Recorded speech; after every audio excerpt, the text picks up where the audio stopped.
আসসালামু আলাইকুম। আমি আজকে তোমাদের সেট ও ফাংশন অধ্যায়ের ৬ নম্বর পর্বটা আপলোড করব। আজকের এই পর্বে থাকবে বেনচিত্র কি, বেনচিত্র তোমরা কিভাবে আঁকবা, তারপরে তোমাদের অনুশীলনীর 2.1-এর 11 এবং 12 নম্বর অঙ্কগুলো আমি করে দিবা। ওকে, তাহলে আজকের এই লেকচারটা দেখলে ইনশাল্লাহ তোমরা বেনচিত্র রিলেটেড অঙ্কগুলো মুহূর্তের মধ্যেই করে ফেলতে পারবা। তাহলে শুরু করি। দেখো, তাহলে বেনচিত্র আসলে জিনিসটা কি। তাহলে আমরা দেখো সেটগুলা কি নর্মালি যেমন এ একটা সেট, সার্বিক সেট বা পূরক সেট এর এরকমভাবে প্রকাশ করি না। তাইলে একজন ম্যাথমেটিশিয়ান বা বিজ্ঞানী বলতে পারো, নাম হইল জন বেন। উনি কি করলো, এরকম জ্যামিতিক চিত্রের মাধ্যমে সেটকে কি করছে, প্রকাশ করছে। তাই তার নাম অনুসারে, এই জন বেনের নাম অনুসারে এই ধরনের ফিগারগুলোকে বলি আমরা বেন চিত্র। তাহলে আর কিচ্ছু না, সেটকে যদি আমরা কি করতে পারি, এরকম জ্যামিতিক চিত্রের মাধ্যমে প্রকাশ করতে পারি, এই ঘটনাটাকেই বলা হয় বেন চিত্র। অর্থাৎ দেখো, সেট আর সেটের উপাদানকে জ্যামিতিক চিত্রের মাধ্যমে প্রকাশ করাকে আমরা বলি বেনচিত্র। অর্থাৎ এই রকম চিত্রের মাধ্যমে, জ্যামিতিক চিত্রের মাধ্যমে যদি আমি সেটকে প্রকাশ করতে পারি, তাহলে সেটাকে বলবো বেনচিত্র। এখন তোমরা বলতে পারো যে বেনচিত্রে প্রকাশ করে আমার লাভটা কি। তাহলে বেনচিত্রে প্রকাশ করে লাভ এইটা, একটু পরে দেখবা, যদি আমি সেটকে এইরকম জ্যামিতিক চিত্রের মাধ্যমে প্রকাশ করি বা বেনচিত্রের মাধ্যমে প্রকাশ করি, তাহলে তোমরা সেটের বৈশিষ্ট্য বা সেটের যে অপারেশনগুলো আছে না, যেমন সংযোগ সেট, ছেদ সেট, তারপরে নিশ্চিত সেট, এগুলো দেখবা বেনচিত্র দিয়ে খুব সহজে কি করা যায়। ওকে, তাইলে আসো এখন বেনচিত্র কি বুঝলাম। বেনচিত্র আর কিচ্ছু না, সেটকে যদি আমি এরকম একটা জ্যামিতিক ফিগার বা জ্যামিতিক চিত্রের মাধ্যমে প্রকাশ করি, তাকে বলবো বেনচিত্র। তাই বেনচিত্রে কি করি, তোমরা তার আগে দেখো, এখানে এ একটা সেট আছে যার উপাদান কত 1 2 3, আর সার্বিক সেট যার উপাদান 1 2 3 4 5 6। সার্বিক সেট মানে বুঝো তো, যে সেটের মধ্যে সব সেটের উপাদান কি থাকবে, অন্তর্ভুক্ত থাকবে। আর এ এর পূরক সেট, পূরক সেটকে আমরা কি এসি দ্বারা প্রকাশ করি না, বা এ প্রাইম। তাহলে পূরক সেট মানে কি, সার্বিক সেটটা কি, যার পূরক সেট বাইর করছো সেটা তুমি বাদ দিবা, অর্থাৎ সার্বিক সেট মাইনাস এ সেট। তাইলে সার্বিক সেট থেকে যদি তুমি এ সেট বাদ দাও, তাইলে দেখো তো জাস্ট এ সেটের উপাদানগুলো বাদ যাবে, 1 2 3 1 2 3 বাদ গেলে থাকবে 4 5 6। ওকে, তাহলে এই জিনিসটাকেই আমি কি করতেছি, আমি এই ডায়াগ্রাম দিয়ে প্রকাশ করতেছি। এখানে দেখো একটা আয়তক্ষেত্র আছে না বাইরে, এই যে আমি যদি এই লাইনটা দেখো, এটা কি একটা আয়তক্ষেত্র না।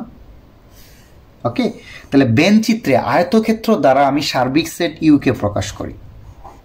ওকে, তাহলে বেনচিত্রে আমি আয়তক্ষেত্র দ্বারা সার্বিক সেট ইউকে প্রকাশ করবে, এই যে আয়তক্ষেত্র দ্বারা।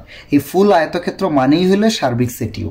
ওকে, আর বেনচিত্রের ভিতরে যে সার্কেলগুলো থাকবে না বা বৃত্ত, এইগুলো দিয়ে আমি সেটকে প্রকাশ করব। তাহলে আমি আবার বলি, বেনচিত্রে এই যে আয়তক্ষেত্র আছে না বাইরের, সেইটা দ্বারা আমি সার্বিক সেটকে প্রকাশ করব। আর ভিতরে যে বৃত্তটা থাকবে আয়তক্ষেত্রের ভিতরে, সেই বৃত্ত, এক একটা বৃত্ত দ্বারা আমি এক একটা সেট প্রকাশ করব। তাহলে এখানে একটাই সেট আছে আমার, এইখানে একটাই সেট এ। তাহলে এই সার্কেল দ্বারা আমি কি সেট প্রকাশ করতেছি বলো তো, এ সেট। এই সার্কেল দ্বারা আমি এ সেট প্রকাশ করতেছি। ওকে, তাইলে এই এ সেটের উপাদান কত বলো তো, 1 2 3, তাই না। এই যে এই সার্কেলের ভিতরে তার উপাদান থাকবে কয়টা, 3টা, যার মান 1 2 3। আমরা এইভাবে লিখতে পারি, এ সেটের উপাদান 1 2 3, যে কোনো 3 জায়গায় 3টা দিয়ে দাও, কোনো অসুবিধা নেই। অর্থাৎ এ সেটের উপাদান আছে 1 2 3। এই যে এইভাবে বেনচিত্রটাকে আমরা প্রকাশ করি, বাইরের আয়তক্ষেত্র দ্বারা সার্বিক সেট, আর ভিতরে বৃত্ত বা সার্কেল দ্বারা সেটকে প্রকাশ করি। তাহলে এ সেটের উপাদান পাইলাম 1 2 3, এটা কি এ সেট না, এই অংশটা হলো এ সেট।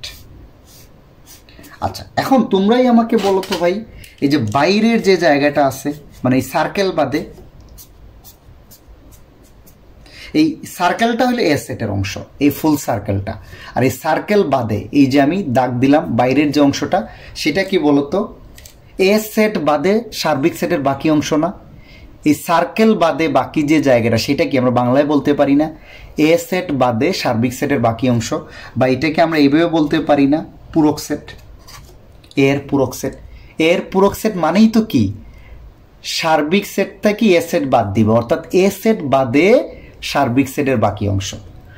এখন ধরো তোমার কাছে সার্বিক সেটটা দেয়া আছে 1 2 3 4 5 সার্বিক সেট, আর এ একটা সেট আর বি আর একটা সেট, দুইটা সেট দেয়া আছে। এ সেটের উপাদান 1 2 3, বি সেটের উপাদান 3 4। তাই না? অর্থাৎ তোমার হাতে কিন্তু এখন সেট কয়টা? দুইটা, আগে ছিল একটা। তাহলে সিমিলারলি এই বাইরের আয়তক্ষেত্র দ্বারা আমি কি প্রকাশ করতেছি? সার্বিক সেট। এই যে বাইরের আয়তক্ষেত্র মানে এই ফুল জিনিসটা হইল সার্বিক সেট। আয়তক্ষেত্র মানে কি? ভিতরে যা থাকবে সব হইল সার্বিক সেটের অন্তর্ভুক্ত।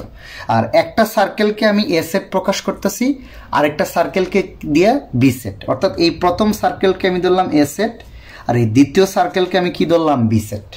সবসময় মনে রাখবা আয়তক্ষেত্র দ্বারা সার্বিক সেট, আর এই সার্কেল বা বৃত্ত দ্বারা এক একটা সেট।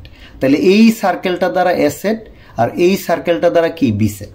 তাহলে তোমরা বুঝতেই পারতেছো এ সেট মানে কিন্তু এই যে দেখো এই সার্কেলটা না, এই সার্কেলটা পুরোটা হইল কি?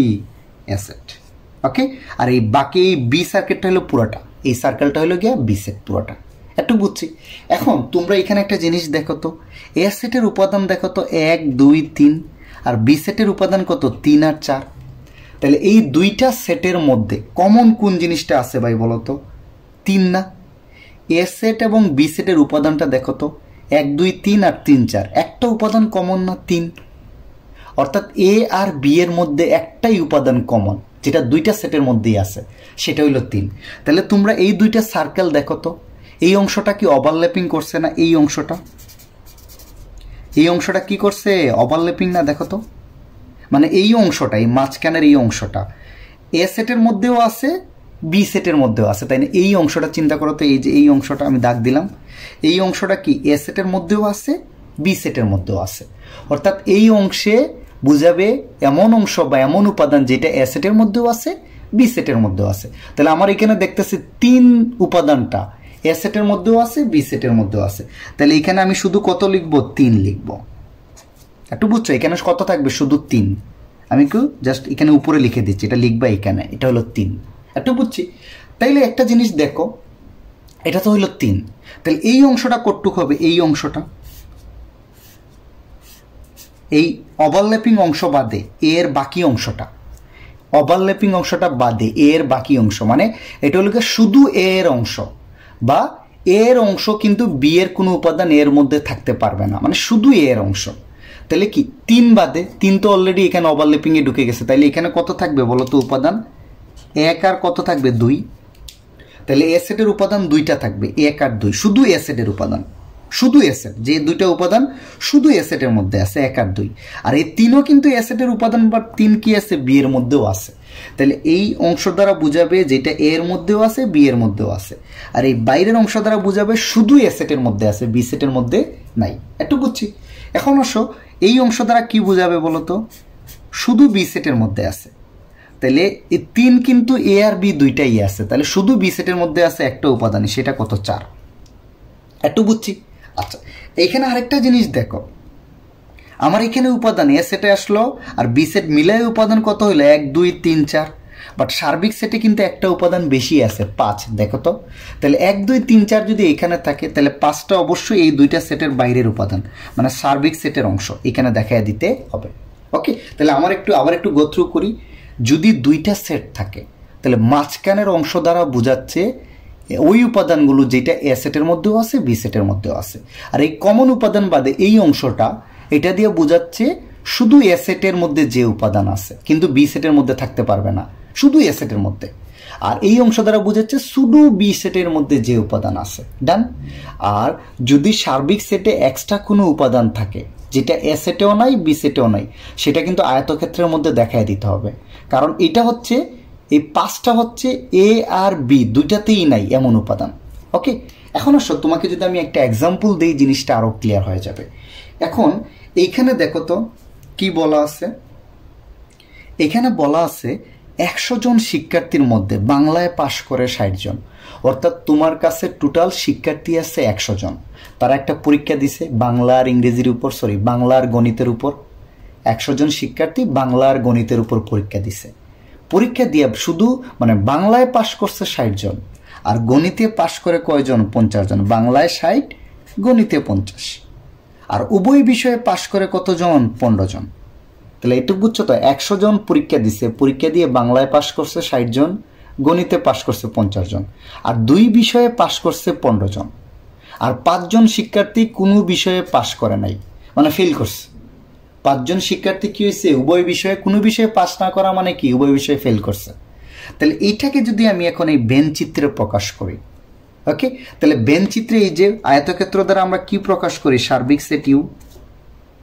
এই সার্বিক সেট ইউ মানে কিন্তু 100 জন। 100 জন মানে বেন চিত্র সার্বিক সেট মানে কি টোটাল সেট, এই এলাকার মধ্যে সবগুলা সেটের উপাদান নিয়ে যে সেটটা হবে। তাহলে সার্বিক সেট কি বলতো, 100 জন শিক্ষার্থীর যে সেটটা হবে সেটা হবে সার্বিক সেট ইউ। একটু বুঝছি। আচ্ছা, তারপরে আসো, আমার এখানে 2টা সার্কেল নিচ্ছে, কারণ আমার এখানে ঘটনা 2টার বলা আছে, একটা হলো বাংলার পাশের ক্ষেত্রে মানে বাংলার ক্ষেত্রে, আর একটা হলো গণিতে। তাহলে আমরা ধরে নিলাম বাংলায় পাশ করে এমন শিক্ষার্থীর সেট হলো বি, আর গণিতে পাশ করে এমন শিক্ষার্থীর সেট হলো এম, বাংলার ম্যাথ। ওকে, তাহলে এই সার্কেল দ্বারা বাংলায় পাশ করে এমন শিক্ষার্থীর সংখ্যা, আর এই সার্কেল দ্বারা গণিতে পাশ করে এমন শিক্ষার্থীর সংখ্যা আমরা প্রকাশ করতেছি। একটু বুঝছি, এটা গেল একটা। তাইলে আমার এখানে 2টা সেট মানে 2টা সার্কেল দ্বারা 2টার সেট, একটা বি মানে হচ্ছে বাংলায় পাশ করে এমন শিক্ষার্থীর সেট, আর এম হচ্ছে গণিতে পাশ করে এমন শিক্ষার্থী সেট। তাহলে এই 2টা সেট ওভারল্যাপিং করার পরে দেখো তো এখানে 4টা জায়গা তৈরি হয় না, 4টা অংশ তৈরি হয়েছে না এই 2টা সেটের কারণে। P1 আমি সেটগুলো জায়গাগুলোর নাম দিলাম কত তোমার সুবিধার জন্য, P1, P2, P3, P4। একটু বুঝছি, মানে এখানে 2টা সার্কেলের কারণে দেখো তো 4টা জায়গা তৈরি হয়েছে না, 1টা 2টা 3টা, আর বাইরের পুরো অংশটা মিলে 4টা, অর্থাৎ P1, P2, P3, P4। এখন এইখানে P1টা P2 সেটটা কি, এখানে 4টা সেটে বা 4টা অংশে ভাগ করছে। P2 মানে হচ্ছে ওই অংশটুকু যেটা কি আছে বাংলায়ও আছে গণিতেও আছে, যেহেতু পাশের সেট। তাহলে P2 হচ্ছে ওই স্টুডেন্টের সংখ্যা যারা বাংলায়ও পাশ করে আবার কি গণিতেও পাশ করে।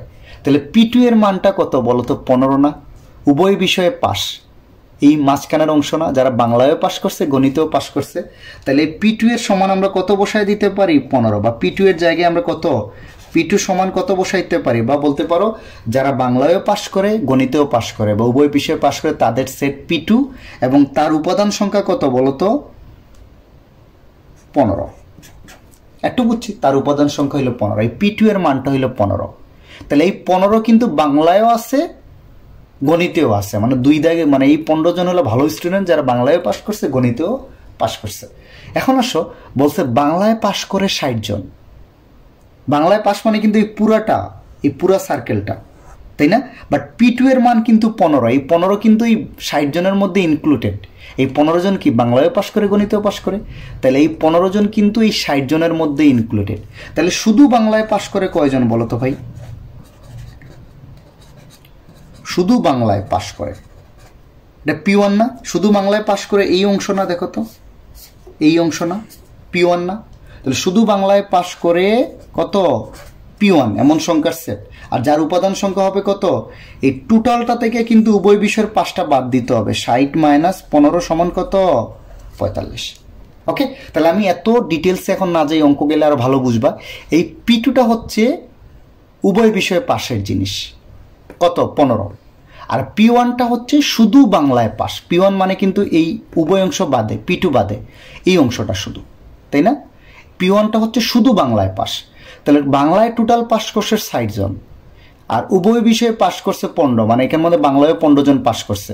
তাহলে শুধু বাংলায় পাস, যারা গণিতে পাস করে নাই, 60 - 15 কত হবে, 45 জন। আর এই P3টা হবে শুধু গণিতে পাস, যারা বাংলায় পাস করে নাই, এই গণিতে পাশের পুরা সেটটা হলো এইটা, আর শুধু গণিতে পাস হলো একটু, এই যে একটু। তাহলে এটা কত হবে, শুধু গণিতে দেখো 50 জন, মানে গণিতে পাস করে 50, আর উভয় বিষয়ে পাস করে না 15, এই 15 বাদ দিলে শুধু গণিতে পাস করবে কয়জন, 45 জন। আচ্ছা, আর এইটা হইল কি, এরা বাংলায় পাস করছে গণিতে পাস করছে বা উভয় বিষয়ে পাস করছে, এর বাইরে যে জায়গাটা থাকবে এটা হলো উভয় বিষয়ে ফেলের জায়গা, এরা কোনো বিষয়ে পাস করে নাই। এখানে বলা আছে না, দেখো 5 জন শিক্ষার্থী কোনো বিষয়ে কি করে নাই, ফেল করে নাই। তাহলে P4টা হচ্ছে এই 2টার মধ্যে যেটা নাই, অর্থাৎ কোনো বিষয়েই পাস করে নাই, সেটা হচ্ছে P4 এর মান।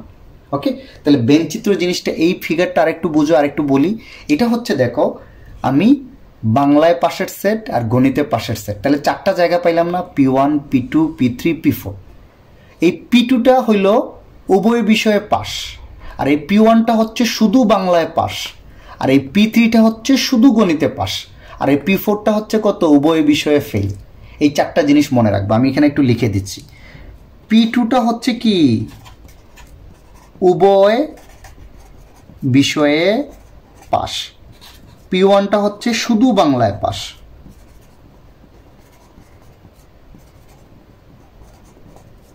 শুধু বাংলায় পাস, আর P3টা হচ্ছে কি শুধু গণিতে পাস। আমি এটা লিখলাম না, লিখলাম শুধু গণিতে পাস। আর P4টা কত উভয় বিষয়ে ফেল, উভয় বিষয়ে ফেল।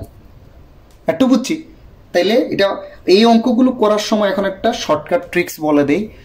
সবার আগে এই মাঝখানের অংশটার কথা চিন্তা করবে, এই P2 এর মানটা দেখবা, অর্থাৎ উভয় বিষয়ে পাস করছে কয়জন, কতজন 15। তাহলে বাংলায় পাস দেয়া থাকলে P1 এর মান শুধু বাংলায় পাস করবে, ওই বাংলায় পাস থেকে উভয় বিষয়ের পাসটা বাদ দিয়ে যেটা থাকবে P1 এর মান। P3 এর মানটাও সেম, গণিতে পাস থেকে উভয় বিষয়ের পাসটা বাদ দিলে এটা P3, আর P4টা হচ্ছে ফেল করবে যেটা ওইটার মান। এখন আসলে দুইটা অঙ্ক করি, তাহলে জিনিসটা তোমাদের আরো বেশি ক্লিয়ার হয়ে যাবে। 11 নম্বর প্রশ্নটা দেখো 2.1 এর। হ্যাঁ, কোন শ্রেণীর 30 জন শিক্ষার্থীর মধ্যে, মানে টোটাল স্টুডেন্ট আসে 30 জন, এদের মধ্যে বলছে 20 জন কি করে ফুটবল এবং 15 জন ক্রিকেট খেলা পছন্দ করে। 30 জনের মধ্যে 20 জন ফুটবল, 15 জন কি করে ক্রিকেট খেলা পছন্দ করে। বলছে দুইটি খেলাই পছন্দ করে এরূপ শিক্ষার্থীর সংখ্যা 10। 20 জন ফুটবল, 15 জন ক্রিকেট খেলা পছন্দ করে, আবার ক্রিকেট ফুটবল দুইটাই পছন্দ করে কয়জন? 10 জন। কতজন শিক্ষার্থী দুইটি খেলাই পছন্দ করে না, তা ভেন চিত্রের মাধ্যমে কি করতে বের করতে বলছে। তাহলে এখানে পছন্দ করার রিলেটেড, তাহলে আমি দেখি আগে, আমি ধরে নিচ্ছি কিছু সেট। হ্যাঁ, এই যে 30 জন শিক্ষার্থী, এটা মোট শিক্ষার্থী না, এই 30 জন শিক্ষার্থীর সেটকে আমি আয়তক্ষেত্র দ্বারা যেটা প্রকাশ করছি সার্বিক সেট ইউ ধরে নিচ্ছি। হ্যাঁ, তাহলে এখানে আমি বলতেছি, দেখো আমি লিখতে পারি যে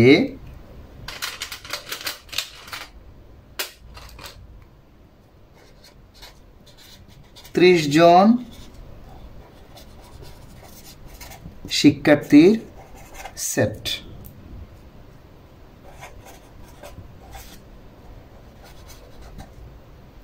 ইউ বলতে পারো। 30 জন শিক্ষার্থীর সেট সার্বিক সেট বড় হাতের ইউ আয়তক্ষেত্র দ্বারা নির্দেশ করি, অর্থাৎ 30 জন, এইটা হলো পুরাট শিক্ষার্থীর সেট সার্বিক সেট ইউ। একটু বুঝছি। এখন আসো আমার এখানে কি ফুটবল আর ক্রিকেট না, তাহলে আমি বলতে পারি ফুটবল পছন্দ করে এমন শিক্ষার্থীর সেট আমরা ধরে নিচ্ছি ফুটবলের এফ। সিমিলারলি আরেকটা কি ক্রিকেট, ক্রিকেট পছন্দ করে এমন শিক্ষার্থীর সেট, ক্রিকেট মানে সি না, সি দিয়ে দিলাম। ওকে, এটা তোমরা যে কোনো ইচ্ছা ধরতে পারো, এ আর বি ধরলেও কোনো অসুবিধা নাই। আচ্ছা, তাহলে আমি ধরে নিচ্ছি ফুটবল পছন্দ করে এমন শিক্ষার্থীর সেট এফ আর ক্রিকেট এটা। তাহলে এইখানে যে দুইটা সার্কেল আছে না, একটা সার্কেল হবে এফ সেট আর একটা সার্কেল হবে সি সেট, অর্থাৎ ফুটবলের পছন্দের সেট হলো এফ যারা পছন্দ করে, আর ক্রিকেট পছন্দ করে তাদের সেট হলো সি। একটু বুঝছি। আচ্ছা, তাহলে এখন দেখো আমি প্রথমে কিন্তু এই মাঝখানের অংশে যাব, আগেই বলছি এই মাঝখানের অংশে কত আসে। আচ্ছা, এখানে নাম্বারিং দিয়ে দিই আগের মতোই, P1 P2 P3 P4। একটু বুঝছি আমরা এটা। আচ্ছা, এখানে আমরা দেখবো এই কমন অংশটা আমি আগে নিব, আমি আগেই বলছি এই কমন অংশ P2টা আগে নিয়ে কাজ করব, P2 নিয়ে একটুক সবার জন্য কমন। তারপর আমি P2 মানে কি কমন, যারা ফুটবলও পছন্দ করে ক্রিকেটও পছন্দ করে, এখানে দেয়া আছে যারা দুইটি খেলাই পছন্দ করে এরূপ শিক্ষার্থীর সংখ্যা কত? 10, তাই না? অতএব আমরা লিখতে পারি না, দেখো তো, দুইটি খেলা পছন্দ করে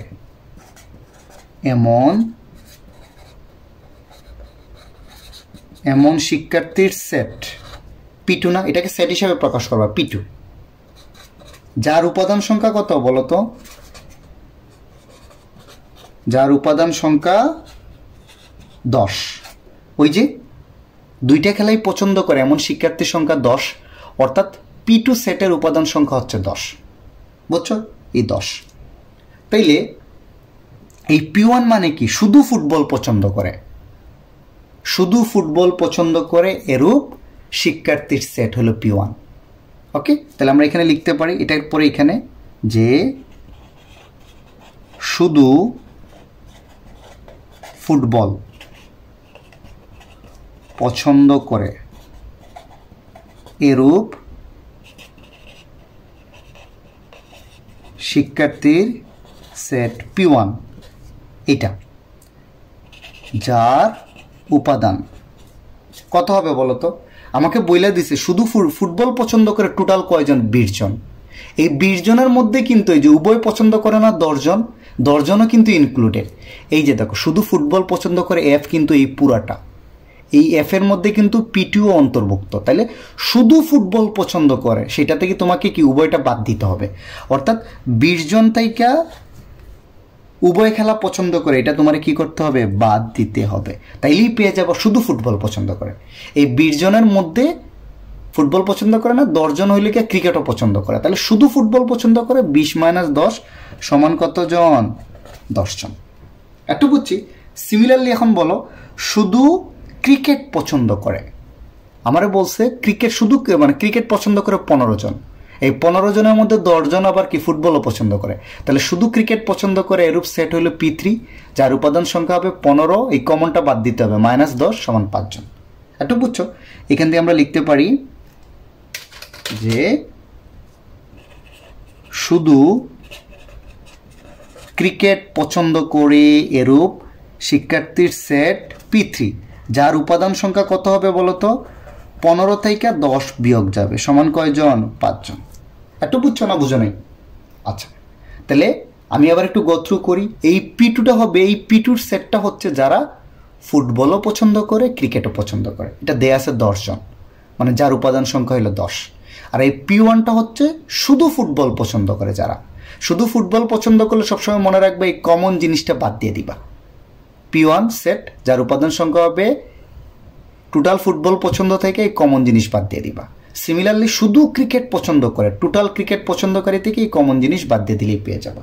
তাইলে দেখো তো এখন এই তিনটা জিনিসের মান পাইলাম না। এই P1 এর উপাদান সংখ্যা আমি কত পাইছি? লিখে দিতে পারো, অসুবিধা নাই, 10। P2 এর উপাদান সংখ্যা হলো 10, P3 এর উপাদান সংখ্যা হলো 5, তাই না? আর এই P4টা হচ্ছে যারা ফুটবলও পছন্দ করে না ক্রিকেটও পছন্দ করে না। এরা P1 মানে শুধু ফুটবল পছন্দ করে, P2 উভয় দুইটাই পছন্দ করে এরা। আর P3 হচ্ছে শুধু ক্রিকেট। আর P4 হলো ফুটবলও পছন্দ করে না ক্রিকেটও পছন্দ করে না। তাইলে বলতে পারো, এটাই তো জানতে চাইছে কতজন শিক্ষার্থী দুইটি খেলাই পছন্দ করে না, অর্থাৎ যারা ফুটবলও পছন্দ করে না ক্রিকেটও পছন্দ করে না। তো এখানে আমি একটু লিখে দিচ্ছি, বলবা যে যারা উভয় খেলা পছন্দ করে না তাদের সেট কত? P4। এবং এর উপাদান সংখ্যাই জানতে চাইছে তোমার কাছে। এর উপাদান সংখ্যা কত হবে চিন্তা করে দেখো তো। এই তিনটা যোগ করলে কত হয়? 10, 10, 20 আর 5 25। অর্থাৎ এখানে কি এই 25 জন হয় ফুটবল ক্রিকেট না হয় উভয়টা পছন্দ করে। আর আমার টোটাল স্টুডেন্ট কয়জন? 30 জন না? তাহলে এই 30 জন থেকে এই তিনটা সংখ্যা যদি বাদ দিয়ে দিই, যেটা বাকি থাকবে আসলে তারা কিছুই পছন্দ করে না। তাহলে ডিরেক্ট করবা টোটাল স্টুডেন্ট থেকে এই P1, P2 আর P3 এর উপাদান সংখ্যা বিয়োগ করবা। 10 + 10 + 5 সমান সমান আসবে কত? 5 জন। এটা হবে তোমার আনসার। বুঝতে পারছো? এই 10 মানে কি? শুধু ফুটবল পছন্দ করে। এই 10 হলো ফুটবল ক্রিকেট দুইটাই। এই 5 হলো ক্রিকেট। তাহলে ফুটবল বা ক্রিকেট একটা বা উভয়টা পছন্দ করে কতজন? 10 আর 10 20 আর 5 কত? 25 জন। আর আমার টোটাল স্টুডেন্ট কয়জন? 30 জন। তাহলে এই 30 থেকে 25 গেলে যে 5 জন থাকবে আসলে তারা কিছুই পছন্দ করে না। পারবো একটু? তাহলে এই অঙ্কটা যদি বুঝো তাহলে অনেকটাই পারবা। চোখ বন্ধ করে প্রথমে এই ভেন ডায়াগ্রামটা এঁকে ফেলবা। একে P1, P2, P3, P4 দিয়ে দিবা।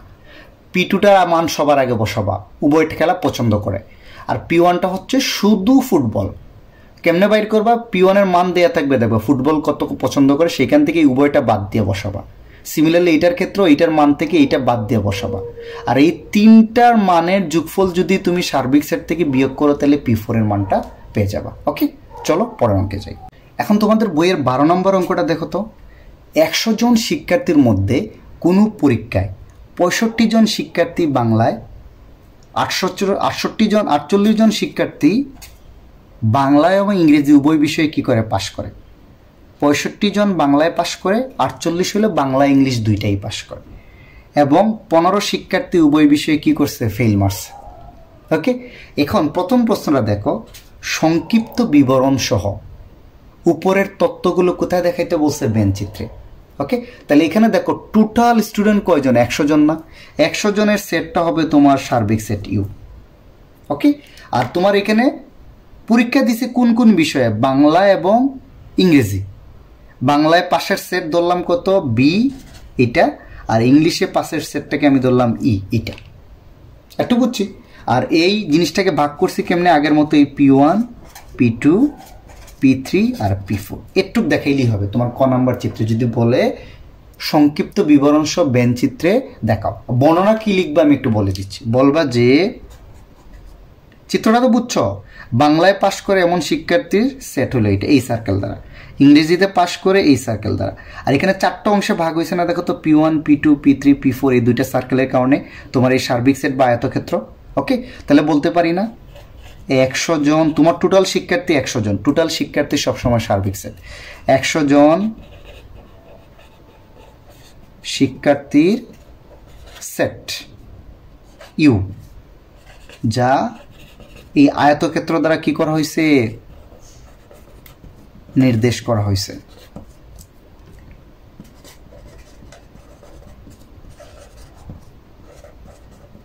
ওকে, আর তোমার এখানে বাংলায় পাস আর ইংরেজিতে পাস, তাহলে বলবা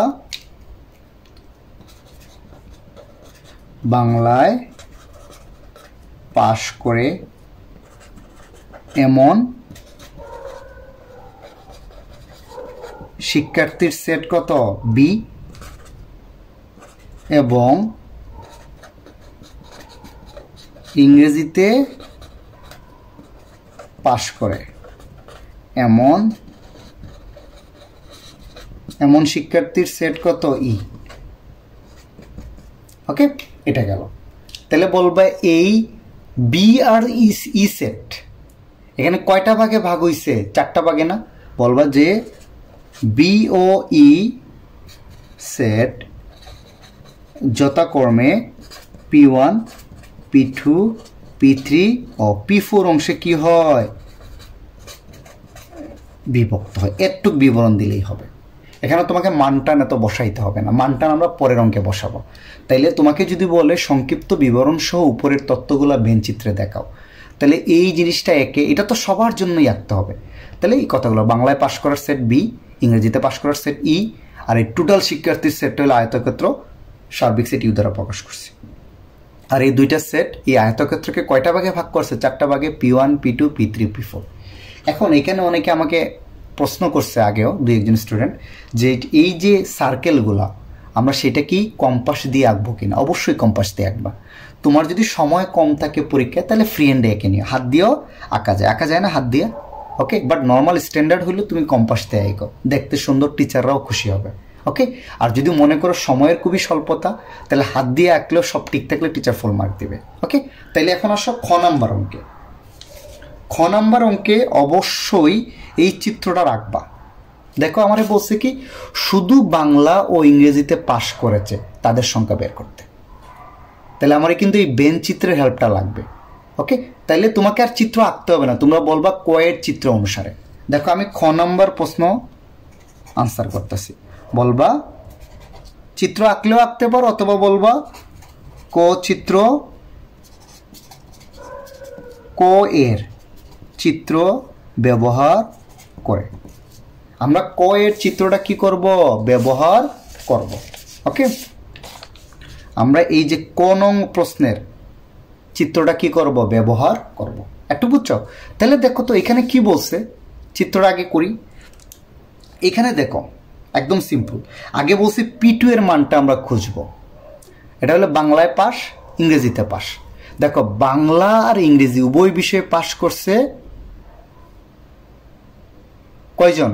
48 জন। আর 48 জন শিক্ষার্থী বাংলা ইংরেজি উভয় বিষয়ে। তাহলে এই P2 এর মানটা কত বলো তো? 48। ব্র্যাকেটে দিয়ে দাও P2 এর মানটা কত? 48। একটু বুঝছো? আচ্ছা, তোমরা এখানে একসাথে লিখে ফেলো যে বাংলা ও ইংরেজি উভয় বিষয়ে পাশের সেট কত? P2 না? এবং এর উপাদান সংখ্যা কত? দেই আছে। এর উপাদান সংখ্যা কত? 48। একটু বুঝছো যে বাংলা আর ইংরেজি উভয় বিষয়ে পাশের সেট কিন্তু এই যে P2, আর যার উপাদান সংখ্যা দেয়া আছে কত? 48। ওকে, এটা গেল। সিমিলারলি এখন আসো 65 জন শিক্ষার্থী কোথায়? বাংলায়। 65 জন শিক্ষার্থী বাংলায়। তাহলে P1 মানে কি? শুধু বাংলায় পাশ করে। তাহলে শুধু বাংলায় পাশ করে এটা আমরা কেমনে বাইর করব? এই 65 থেকে 48 তুমি কি করো? বিয়োগ করে দাও। তাইলে দেখবা আনসার কত আসবে? 17। তাহলে আমরা এখানে লিখতে পারি শুধু বাংলায় মানে বুঝছো তো, এই যে কমনটা বাদ দিয়ে দিতে হবে, আগেই বলছি। তাইলে শুধু বাংলা, এই শুধু কথাটা উল্লেখ করতে হবে। বাংলায় পাস মানে কিন্তু 65, আর শুধু বাংলা মানে কি? যারা শুধু বাংলায় পাস করছে, ইংরেজিতে পাস করে নাই। শুধু বাংলায় পাস করে তার সেট কত বলতো? P1 এবং এর উপাদান সংখ্যা কত পাইলাম? এই যে 65 থেকে 48 কি করবা? বিয়োগ করে দিবা। এই যে 65 মাইনাস 48 সমান 70। একটু বুঝছো আশা করি। আচ্ছা, এখন সেই P3 এর মানটা আমরা বের করব। P3 এর মানটা কি দেখো তো? শুধু ইংরেজিতে পাশ করে। আমার দুইটা জিনিস লাগবে, শুধু বাংলায় আর শুধু ইংরেজিতে পাশ করে। তাহলে শুধু বাংলাটা আমি পেয়ে গেছি, কতজন? 17 জন। এটা হলো একটা আনসার। এখন লাগতে হবে শুধু ইংরেজিতে, এই যে শুধু কথাটা আছে, শুধু বাংলা ও ইংরেজিতে, মানে শুধু ইংরেজিতে, মানে P3 এর মানটা আমাকে বের করতে হবে। কিন্তু এখানে একটা জিনিস চিন্তা করো তো ভাই, ইংরেজিতে পাশের কোনো কথা কি বলা আছে? যেমন 65 জন শিক্ষার্থী বাংলায় পাশ করছে বলা আছে, তাহলে শুধু বাংলায় কি করছে? এটা থেকে বাদ দিছি। এভাবে যদি বলা থাকতো ইংরেজিতে পাশ করছে এতজন, তাহলে এটা থেকে আমি কমনটা বাদ দিলে এটা পেয়ে যেতাম। বাট এখানে কিন্তু এটা দেয়া নাই। দেখো তো, ইংরেজিতে পাশ করছে এরকম কোনো কথা বলা আছে? না, দেয়া নেই। তাহলে আমাকে অন্যভাবে বের করতে হবে। তাহলে এটা বের করার আগে আমি একটু দেখি আর কি তথ্য দেয়া আছে। উভয় বিষয়ে আচ্ছা পাশ করছে 48, আর এই যে দেখো 15 জন শিক্ষার্থী উভয় বিষয়ে কি করছে? ফেল করছে। উভয় বিষয়ে ফেল মানে কি? এখানে যা ধরবা তার বাইরে যেটা থাকবে সেটা হলো P4 এর মান। তো এই P4 এর মান কত দেয়া আছে বলো তো? 15, তাই না? আমরা লিখতে পারি না উভয় বিষয়ে ফেল করে তাদের সেট P4 এবং এর উপাদান সংখ্যা কত দেয়া আছে? 15। একটু বুঝছি। এখন তোমরাই আমাকে বলো তো ভাই, এই ইউ এর মান কিন্তু দেয়া আছে। ইউ এর উপাদান সংখ্যা, টোটাল উপাদান সংখ্যা কত? 100 জন না? এই সব মিলে স্টুডেন্ট হইলে 100 জন, যার মধ্যে 17 জন শুধু বাংলায় পাশ করছে, 48 জন উভয়টায়, আর শুধু ইংরেজিতে কত জানি না, বাট ফেল করছে 15। তাহলে এই চারটা মিলে কিন্তু কত হওয়ার কথা? 100। এই চারটা মিলে কত হওয়ার কথা? টোটাল স্টুডেন্ট কত হওয়ার কথা? 100। তাহলে আমরা কি লিখতে পারি? 100 সমান 17 প্লাস 48, আর P3 এর উপাদান সংখ্যা আমরা ধরে নেই x। তাহলে 17 প্লাস 48 প্লাস x প্লাস 15 সমান কত হওয়া উচিত? 100। ওকে, তাহলে এখানে আমরা ধরি ওকে, শুধু ইংরেজিতে পাশ করে কতজন? 1 জন। তাহলে অতএব আমরা কত লিখতে পারি? এই সবগুলো মিলে 17 48 x 15 সমান কত হবে? 100। 17 plus 48 plus x equal to কত হবে? 100। একটু তো বুঝছো? আচ্ছা, তাহলে দেখো তো 17 48 আর 15 মিলাইলে কত হয়? 80। 8 5 13, 13 এর সাথে 20 এর শূন্য হাত হইল 2, 4 আর 5 আর 1 6 আর 2 8, 80 প্লাস এক্স ইকুয়াল টু কত 100। তাহলে এক্সটা 80 ওই পাশে গেলে বা এক্স সমান 100 মাইনাস 80 সমান সমান 20। এটা হলো তোমার আনসার। তাহলে শুধু ইংরেজিতে পাশ করে কতজন? 20 জন। ওকে, তাহলে আমি এই প্রশ্নটা আবার একটু বলি তোমাদের। দেখো এই চিত্র দিয়ে বলতেছে, হ্যাঁ এই চিত্রটা যদি বলি তাহলে এই চিত্রে কি বলছে, এই চিত্রটা আগে দেখবা উভয় বিষয়ে P2 এর মানটা কত। এটা পাইলে এই বাংলায় পাশ থেকে যদি P2 এর মান বাদ দিয়ে দাও তাহলে শুধু বাংলায় পাশ পেয়ে যাবে। সিমিলারলি ইংরেজি পাশ থেকে P2 এর মান দিলে শুধু ইংরেজিতে, বাট এখানে কিন্তু দেয়া নাই, তাই আমি ধরে নিচ্ছি এক্স। আর উভয় বিষয়ে ফেল মানে এই দুইটার মধ্যে যেটা নাই সেটা হবে 15 দেয়া আছে। তাহলে এই চারটার যোগফল অবশ্যই কত হইতে হবে? 100। এখান থেকে তুমি শুধু ইংরেজিতে পাশের সংখ্যাটা বের করে নিতে পারবে। এখন আসো ঘ নাম্বার অঙ্কটা। এই ঘ নাম্বার অঙ্কটা দেখো তো। ঘ নাম্বার অঙ্ক কি বলছে? উভয় বিষয়ে পাস এবং উভয় বিষয়ে ফেল সংখ্যাদ্বয়ের মৌলিক গুণনীয়কের সেট দুটির সংযোগ সেট বের করতে বলছে।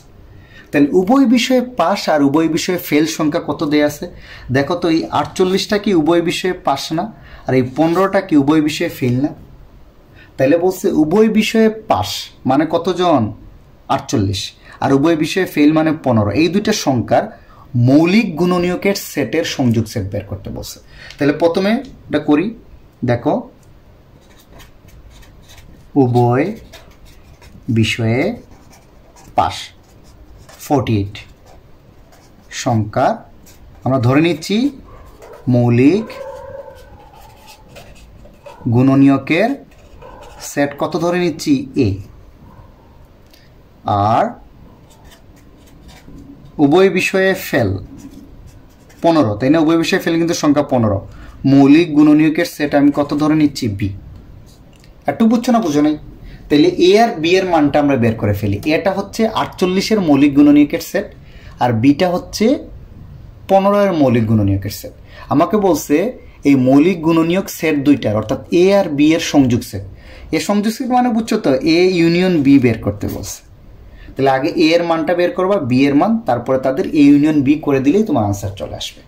ওকে, আচ্ছা তাহলে দেখো 48-এর গুণনীয়কগুলো আমরা আগে একটু বের করি। 48-এর গুণনীয়ক বের করার সিস্টেম মনে আছে? তোমরা আমার 1 নম্বর পর্বটা আর একটু দেখে নিও। কেমনে বের করি? 1-এর সাথে কত গুণ করলে 48 হয়? 48। ওকে, তারপরে 2-এর সাথে কত? 24, 3-এর সাথে 16, 4-এর সাথে 12, 5 যায় না, 6-এর সাথে কত? 8, 7 যায় না, 8-এর সাথে কত? 6। তাহলে দেখো তো রিপিট হয়ে গেছে 6 × 8, 8 × 6। তাহলে আর যাওয়া লাগবে না। আর রিপিট হলে যেটা রিপিট হবে সেটাও নেওয়ার দরকার নেই। সিস্টেম সোজা 1 থেকে সিরিয়ালি যাবে 1 2 3 4। কত গুণ করলে 48 পাবা? কত গুণ করলে 1-এর সাথে 2-এর সাথে যেটা যাবে না ওটা নিব না। হ্যাঁ, যেমন দেখো 5 যায় নাই, নিব না। তারপরে দেখবা রিপিট হচ্ছে কিনা। এই যে 6 × 8, 8 × 6 রিপিট হইলে আর যাবো না, ওইটাও নিব না। তাহলে 48-এর গুণনীয়কের সেট কত বলো তো? 48-এর গুণনীয়কের সেট হলো এই যে সিরিয়ালি, এই যে এই বরাবর গেলেই আমি পেয়ে যাব 1 2 3 4 6 8 12 16 24 48। এটা হলো 48-এর গুণনীয়কের সেট। আর মৌলিক সংখ্যা মানে কি বুঝছো? এই গুণনীয়কের মধ্যে যেগুলো মৌলিক সংখ্যা হবে সেগুলো হবে 48-এর মৌলিক গুণনীয়কের সেট। গুণনীয়কের সেট মানে বুঝছো তো, যেই সংখ্যা দ্বারা 48-কে তুমি ভাগ করতে পারবা। আর মৌলিক গুণনীয়কের সেট মানে গুণনীয়কের মধ্যে কোন সংখ্যাগুলো মৌলিক আছে শুধু ওইগুলো আমরা নিব। তাহলে অতএব আমরা লিখতে পারি 48-এর মৌলিক গুণনীয়কের সেট এ। এর উপাদান কত কত হবে বলো তো? সবগুলো আসবে না কিন্তু। মৌলিক গুণনীয়ক কোনগুলা, মানে মৌলিক এই গুণনীয়কের মধ্যে মৌলিক সংখ্যা কোনগুলা, এগুলো বাইর করলেই হবে। তাহলে মৌলিক সংখ্যা কোনগুলা বলো তো? 1 কিন্তু মৌলিক সংখ্যা না, 1 মৌলিকও না যৌগিকও না, বাট 2 কিন্তু কি বলো তো? মৌলিক সংখ্যা। পৃথিবীর একমাত্র জোড় সংখ্যা 2, যেটা হলো মৌলিক সংখ্যা। 2 মৌলিক সংখ্যা, 3ও কত? মৌলিক সংখ্যা। আর সবগুলা কিন্তু জোড় সংখ্যা। একমাত্র জোড় 2 হলো মৌলিক সংখ্যা, আর পৃথিবীর কোনো জোড় সংখ্যা কি না? মৌলিক সংখ্যা না। তাহলে এখানে তোমার 48-এর মধ্যে মৌলিক সংখ্যা আছে 2টা, অর্থাৎ 48-এর মৌলিক গুণনীয়কের সেট হবে শুধুমাত্র কত? 2 এবং 3। এখন আসো সিমিলারলি আমরা কত বাইর করি, 15টা বাইর করি। 15টা আমরা এখানে বাইর করতেছি, দেখো। হ্যাঁ, তোমরা নিচে নিচে করবা, এটা নিচে, এটা 1 × 15 সমান 15, 2 দিয়ে যায় না। 3 × 5 সমান কত, 15, 4 দিয়ে যায় না। 5 × 3 সমান 15। এই যে দেখো রিপিট হয়ে গেছে, তাই এটা 5। তাহলে এখন বলো তো, অতএব 15 এর মৌলিক গুণনীয়কের সেট বি না, এর মান কত কত হবে তোমরাই আমাকে বলো তো। 1 তো মৌলিক সংখ্যা না, তাহলে 1 আসবে না। এর গুণনীয়ক কিন্তু এই সবগুলা 1, 3, 5, 15। বাট মৌলিক, এর মধ্যে মৌলিক সংখ্যা হবে দেখো শুধু 3 আর 5। 3ও মৌলিক সংখ্যা, 5ও কি মৌলিক সংখ্যা, 15 কিন্তু মৌলিক সংখ্যা না। তাহলে মৌলিক গুণনীয়কের সেট হবে 3 আর 5। তাহলে আমাকে এই দুইটার কি বাইর করতে বলছে, সংযোগ সেট। অতএব এ ইউনিয়ন বি, তাহলে এ এর মানটা বসাই 2, 3 ইউনিয়ন বি এর মানটা বসাও 3, 5। তাহলে এই দুইটার সংযোগ মানে কি, দুইটার সবগুলো উপাদান নিয়ে নেই। 2, 3, 3 কিন্তু একবার আসছে আর আসবে না, 5। এটা হবে তোমার আনসার। আশা করি তোমরা পারবা। এখানে একটা জিনিস আবারও বলি, গুণনীয়ক বলতো যদি আমি, তাহলে যদি বলতো 48 আর 15 এর গুণনীয়কের সংযোগ সেট বের করো, মানে এটা যদি বলতো সংখ্যা দ্বয়ের গুণনীয়কের সেট দুইটার সংযোগ সেট, মৌলিক কথাটা না বলতো, তাহলে আমরা বলতাম 48 এর গুণনীয়কের সেট কত হইতো, 1, 2, 3, 4, 6, 8, 12, 16, 24, 48। 15 এর গুণনীয়কের সেট 1, 3, 5, 15। তারপরে এই দুইটার সংযোগ করতাম। আর মৌলিক কথাটা বলায় এই গুণনীয়কের মধ্যে যে সংখ্যাগুলো মৌলিক, শুধু ওই সংখ্যাগুলাই নিব। আর মৌলিক সংখ্যা তো জানোই, মৌলিক যৌগিক সংখ্যা। মৌলিক সংখ্যা হলো যে সংখ্যাকে 1 এবং ওই সংখ্যা ছাড়া অন্য কোনো সংখ্যা দ্বারা তুমি ভাগ করতে পারবা না, সেটা হলো মৌলিক সংখ্যা। তাহলে আশা করি তোমরা এখন ব্যঞ্চিত্র বা এই টাইপের অঙ্কগুলা করতে পারবা। যদি আমার লেকচারটা ভালো লেগে থাকে অবশ্যই বেশি বেশি করে শেয়ার দাও, আমার চ্যানেলটা সাবস্ক্রাইব করো। ওকে, থ্যাংকস ফর ওয়াচিং।